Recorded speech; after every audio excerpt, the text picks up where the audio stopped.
കർഷകരുടെ സ്നേഹ സംഗമമായി കേരള ജൈവ സംരക്ഷണ സമിതിയുടെ പ്രതിമാസ സംഗമം പാലക്കാട് എലപ്പുള്ളിയിൽ നടന്ന കർഷക കൂട്ടായ്മ രാഹുൽ മാങ്കൂട്ടത്തിൽ MLA ഉദ്ഘാടനം ചെയ്തു.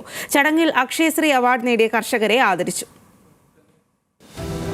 സംസ്ഥാനത്തെ ജൈവ കർഷകരുടെ കൂട്ടായ്മയായ കേരള ജൈവ സംരക്ഷണ സമിതി ഈ മേഖലയിൽ പ്രവർത്തിക്കുന്നവരുടെ താങ്ങും തണലുമാണ്.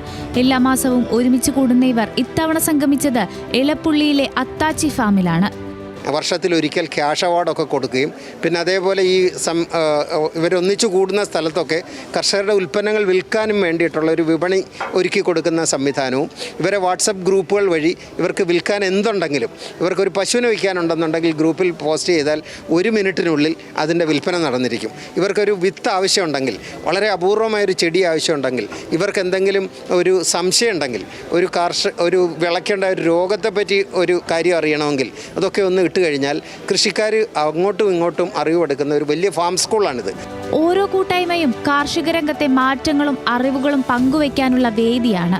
നമുക്ക് അപൂർവമുള്ള സാധനങ്ങളൊക്കെ നാട്ടിലെ എല്ലാ സ്ഥലത്തും എത്തിച്ചേരലും എല്ലാ ഭക്ഷണ സാധനങ്ങളിലേക്ക് ഇത് മാറലും ആരോഗ്യം സംരക്ഷിക്കലുമാണ് ലക്ഷ്യം.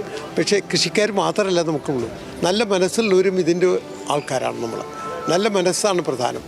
കൃഷി ചെയ്യാൻ സ്ഥലമില്ല എന്നുള്ളത് കൊണ്ട് പ്രശ്നമല്ല, മുഖത്ത് നോക്കി ഒന്ന് ചിരിക്കാൻ കഴിയുക, എല്ലാവരായിട്ടും വരുമ്പോൾ ഒരു ഗ്ലാസ് വെള്ളം കുടിക്കാൻ കഴിയുക, അല്ലെങ്കിൽ ഊണ് കഴിക്കുന്ന സമയത്ത് ഒരാൾ വന്നാൽ ഭക്ഷണം കഴിക്കാമെന്ന് പറയുക, അങ്ങനെയൊക്കെയുള്ളൊരു നല്ല മനസ്സിൻ്റെ ഉടമകൾക്കൊക്കെ ഇതിൽ അംഗങ്ങളാകാം. കാസർഗോഡ് മുതൽ തിരുവനന്തപുരം വരെയുള്ള സമിതി അംഗങ്ങൾ യോഗത്തിനെത്തി. രാഹുൽ മാങ്കൂട്ടത്തിൽ കൂട്ടായ്മ ഉദ്ഘാടനം ചെയ്തു. അക്ഷയശ്രീ അവാർഡ് ലഭിച്ചവരെ കൂട്ടായ്മയിൽ ആദരിച്ചു.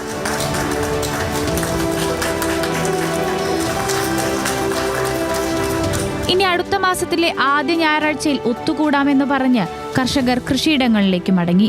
ന്യൂസ് മലയാളം, പാലക്കാട്.